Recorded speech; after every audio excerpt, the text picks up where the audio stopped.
नमस्कार बच्चों, आइए बच्चों आज हम इस वीडियो के माध्यम से लर्निंग आउटकम आधारित लर्निंग ऐप सामग्री ब्रिज कोर्स कक्षा 7 विषय हिंदी।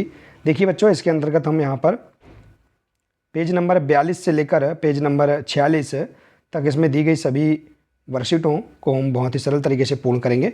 तो आइए बच्चों, इससे पहले यदि आपने इस चैनल को सब्सक्राइब नहीं किया है तो आप इस चैनल को सब्सक्राइब कर लें, बेल आइकन को प्रेस कर लें, ताकि इसी प्रकार के आगे के सभी विषयों के महत्वपूर्ण वीडियो आप तक पहुँचते रहेंगे। तो आइए देखते हैं हिंदी विषय कक्षा 7, इसके अंतर्गत पाठ्य सामग्री दी गई है। पाठ 10, क्या ऐसा नहीं हो सकता। देखिए यहाँ पर पत्र दिया है, इसे हम पढ़ लेंगे। देखिए, मित्र, मैं जब भी तुम्हारे यहाँ आता हूँ तुम मेरा एक मेहमान की तरह स्वागत करते हो। यदि उस दिन तुम्हारे यहाँ शक्कर या घी नहीं होता तो तुम उसे मुझसे छिपा कर लाते हो। यदि उस दिन तुम्हारे बजट में गुंजाइश नहीं होती तो तुम किसी से मांग कर या उधार लेकर सारी व्यवस्था जुटाते हो।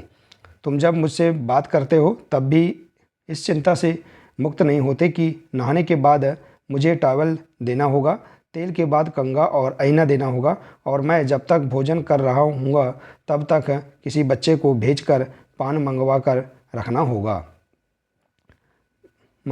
होगा। तो इस प्रकार से देखिए, इसे आप पढ़ लेंगे। इसी प्रकार से देखिए दिया है, मित्र मेरे, क्या यह नहीं हो सकता कि जब हम जैसे हैं वैसे ही मिलें, और जो हम नहीं हैं वैसे दिखने का प्रयत्न बंद कर दे। जैसे सूखी रोटी तुम खाते हो वैसे ही मुझे खिलाओ। जिस फटे टॉवल से तुम अपना शरीर पोंछते हो उसी से मुझे भी अपना शरीर पोंछने दो। चाय पीते समय जिस टूटे हुए कप को तुम मुझसे बदल लेते हो उसे मेरे ही पास रहने दो। विश्वास रखो, सुख दुख के इस समंदर से ही हमारे अभावों की किश्ती के पार होने का मार्ग गया है। तो इस प्रकार से देखिए आप यहाँ पर जो पत्र है, क्या ऐसा नहीं हो सकता, इसके बारे में जो यहाँ लिखा हुआ है इसे पढ़कर समझ लेंगे। देखिए यहाँ नीचे लिखा है, तुम्हारा वही मैं जो तुम हो। तो आइए इसके अंतर्गत हम अभ्यास कार्य को देखते हैं। अभ्यास फर्स्ट है पत्र के अंग। देखिए, सामान्य रूप से पत्र के 5 अंग होते हैं, यह आप अच्छी तरह जानते हैं। अब आप कौन सा अंग कहाँ लिखा जाता है बताइए। जैसे पत्र लेखक का पता एवं दिनांक कहाँ लिखा जाता है, तो देखिए पत्र लेखक का पता एवं दिनांक, पत्र लेखन में पत्र लेखक का पता बाईं ओर लिखा जाता है एवं तिथि या दिनांक प्रेषक या पत्र लेखक के पते के ठीक नीचे लिखा जाता है। तो इस प्रकार से आप इसे लिख सकते हैं। ठीक है बच्चों, आइए इसी प्रकार से देखते हैं। अगला प्रश्न है, संबोधन एवं अभिवादन कहाँ लिखा जाता है। तो देखिए, पत्र लेखन में संबोधन एवं अभिवादन पत्र में बाईं ओर लिखा जाता है। इसी प्रकार से विषय वस्तु कहाँ लिखी जाती है। पत्र लेखन में विषय वस्तु बीचों बीच में लिखी जाती है। और अगला है अभिनिवेदन एवं हस्ताक्षर। तो पत्र लेखन में अभिनिवेदन एवं हस्ताक्षर पत्र के दाईं ओर नीचे की ओर लिखा जाता है। इसी प्रकार से पत्र पाने वाले का पूर्ण पता, तो पत्र के नीचे दाईं ओर पत्र पाने वाले का पूर्ण पता लिखा जाता है।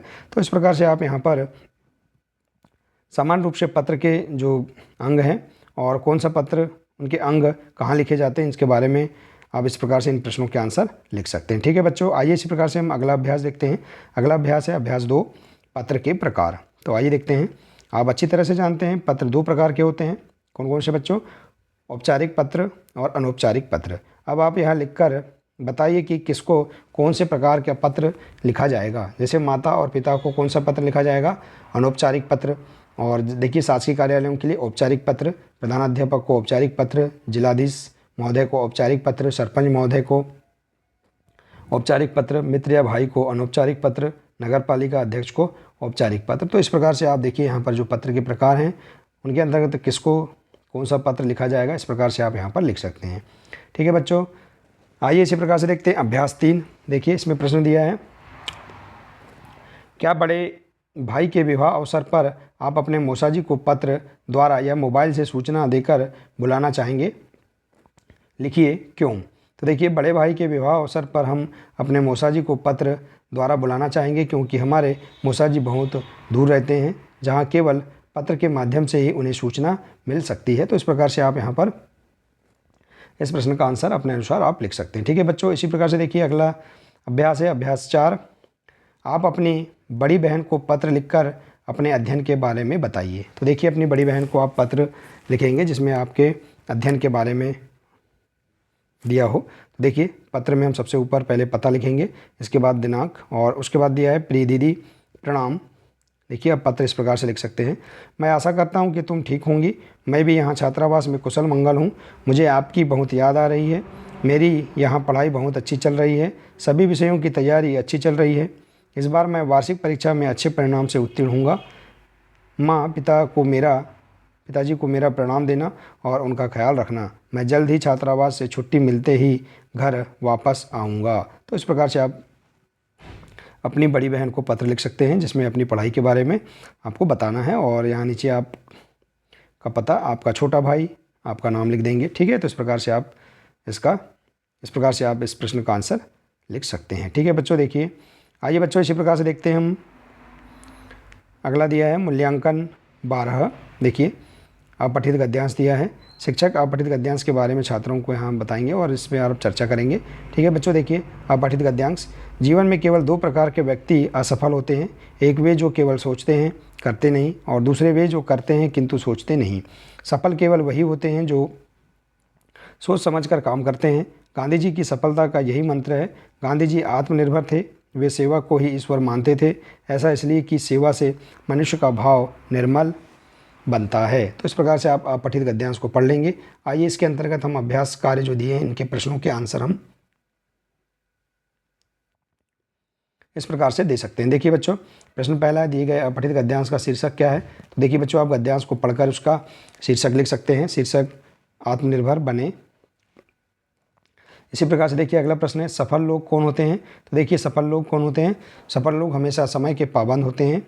सफल लोग खुद को हमेशा बेहतर समझते हैं। सफल लोग दूसरों की प्रशंसा और उन्हें शाबाशी देते हैं। तो वही लोग क्या होते हैं, सफल होते हैं। इसी प्रकार से आत्मनिर्भर कैसे बना जा सकता है।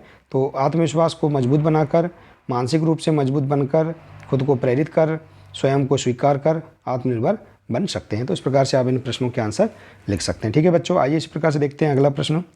देखिए अगला दिया है यहाँ, पाठ्य सामग्री पाठ 10 सकर्मक एवं आकर्मक क्रिया। तो आइए बच्चों, हम बहुत ही महत्वपूर्ण जानकारी यहाँ जानेंगे। सकर्मक एवं आकर्मक क्रिया क्या है। देखिए आकर्मक क्रिया दिया है, वाक्य में जिस क्रिया को कर्म की आवश्यकता नहीं होती, कर्म की देखिए यहाँ आवश्यकता नहीं होती, वह आकर्मक क्रिया कहलाती है। जैसे वह हंसता है।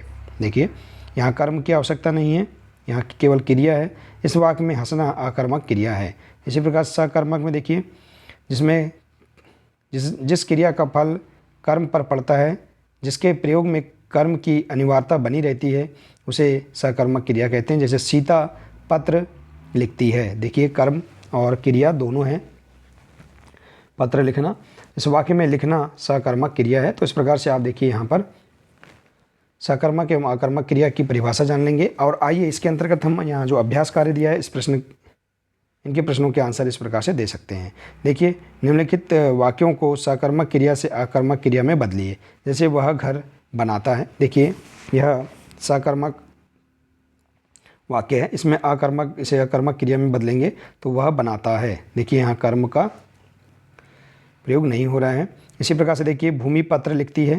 देखिए पत्र लिखना, यहाँ कर्म और क्रिया दोनों हैं। तो देखिए इसे हम आकर्मक में बदलेंगे तो वह लिखती है। प्रफुल्ल साइकिल चलाता है, तो प्रफुल्ल चलाता है आकर्मक हो जाएगा।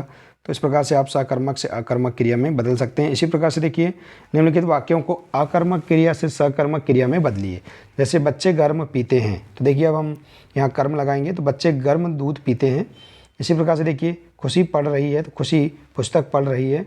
देखिए कर्म और क्रिया दोनों हैं। और प्रमोद गाता है, तो प्रमोद गीत गाता है। तो इस प्रकार से यहाँ पर आकर्मक क्रिया से सकर्मक क्रिया में वाक्यों को आप बहुत ही सरल तरीके से बदल सकते हैं। ठीक है बच्चों, तो देखिए बच्चों, इस प्रकार से हम यहाँ पर दी गई सभी अभ्यास वर्कशीट एवं मूल्यांकन कार्यों को हम बहुत ही सरल तरीके से पूर्ण कर सकते हैं। देखिए बच्चों, और इस प्रकार से हम यहाँ पर पत्र लेखन और सकर्मक एवं आकर्मक क्रिया और पत्र के प्रकार, इन्हें भी हम यहाँ समझ सकते हैं। ठीक है, तो देखिए बच्चों, आशा है कि आपको इसके अंतर्गत सभी अभ्यास कार्य समझ में आ गए होंगे। तो बच्चों आज के लिए सिर्फ इतना ही है। मिलते हैं नेक्स्ट वीडियो में। नमस्कार।